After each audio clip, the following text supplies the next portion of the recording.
Bismillahirrahmanirrahim.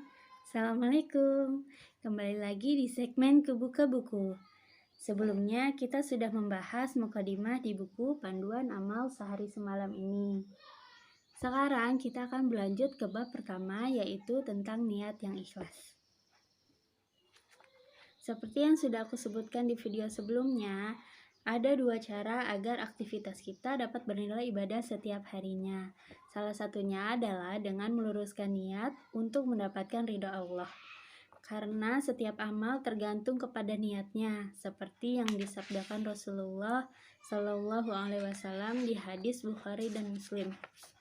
Sesungguhnya setiap amal tergantung kepada niat, dan setiap orang memperoleh apa yang ia niatkan.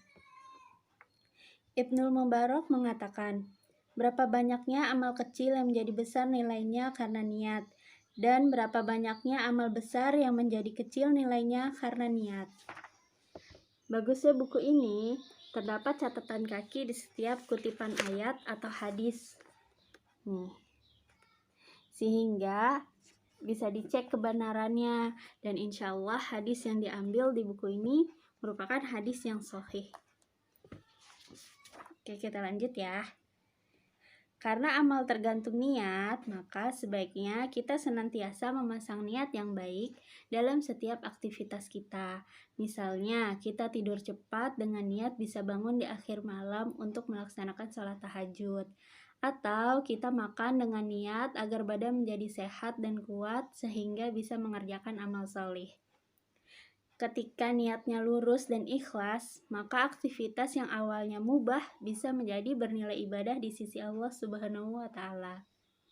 Selain bernilai ibadah, niat yang lurus dan ikhlas itu juga bisa membawa keberkahan dalam setiap langkah kita.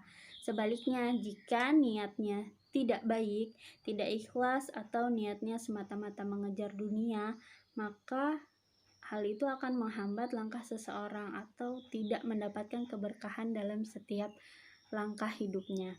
Seperti yang disabdakan oleh Nabi Shallallahu Alaihi Wasallam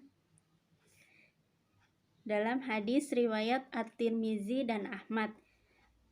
Barang siapa menjadikan akhirat sebagai tujuannya, maka Allah akan menjadikan kekayaan dalam hatinya. Allah akan memudahkan urusannya, dan dunia akan mendatanginya dalam keadaan tunduk dan hina. Barang siapa menjadikan dunia sebagai tujuannya, niscaya Allah akan menjadikan kemiskinan terpampang di hadapan matanya. Allah akan menjadikan urusannya berantakan, dan ia tidak akan memperoleh dunia kecuali apa yang telah ditetapkan baginya. Ngeri ya kalau baca hadis ini, karena bisa kita jumpai dalam kehidupan sehari-hari di sekitar kita. Ada orang yang rasanya hidupnya sulit terus, padahal sudah pontang-panting mencari rezeki misalnya, tapi rasanya tidak pernah cukup. Nah, itu mungkin bisa jadi salah satunya karena soal niat ini, karena yang menjadi tujuan hidupnya adalah dunia, bukan akhirat. Hadis ini bisa kita jadikan introspeksi diri ya, supaya tidak menjadikan tujuan kita hidup hanya untuk dunia, karena justru Allah jadikan urusannya berantakan dan ditunjukkan di kedua matanya kemiskinan itu. Semoga kita tidak termasuk orang-orang yang seperti itu ya. Di sini juga dituliskan beberapa hadis Rasulullah Shallallahu Alaihi Wasallam yang membahas tentang niat. Tapi sayangnya tidak bisa aku sebutkan satu persatu karena akan lebih mengena jika dibaca langsung dari bukunya. Karena di sini ada penjelasannya lagi tentang hadis-hadis tersebut. Jadi kalau kalian ada rezeki boleh dibeli ya buku ini. Lalu karena niat ini bisa mengubah amalan kecil menjadi bernilai besar, maka kita juga tidak boleh meremehkan amalan kecil seperti senyum, bermuka manis, bahkan menyingkirkan batang pohon dari jalan. Dalam sebuah hadis riwayat Muslim dari Abu Hurairah, Rasulullah Shallallahu Alaihi Wasallam bersabda, ada seorang laki-laki berjalan melewati sebatang pohon yang melintang di tengah jalan. Lalu ia berkata, demi Allah, akan kusingkirkan batang pohon ini agar tidak mengganggu kaum muslimin.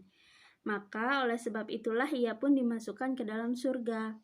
Dari hadis ini kita juga bisa mengambil hikmah untuk tidak diam saja ketika melihat sesuatu yang tidak pada tempatnya atau yang bisa mencelakai orang lain.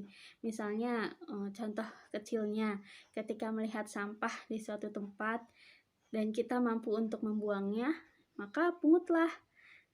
Atau melihat lantai yang basah dan itu bisa membahayakan orang yang lewat, maka jika kita mampu dan kita bisa, bersihkanlah. Hal-hal seperti itu kalau kita niatkan dengan ikhlas dan lurus karena Allah, insya Allah akan bernilai ibadah di mata Allah. Oleh karena itu, kita sebagai muslim jangan memandang kecil suatu kebaikan. Sebarkanlah nilai-nilai kebaikan di tengah-tengah manusia karena sebaik-baik manusia adalah yang paling bermanfaat bagi manusia lainnya. Dan jangan lupa selalu pasang niat yang ikhlas semata-mata untuk mengejar pahala akhirat. Niscaya Allah akan memudahkan urusan kita di dunia dan di akhirat. Sekian dulu, sampai jumpa di bab selanjutnya. Assalamualaikum.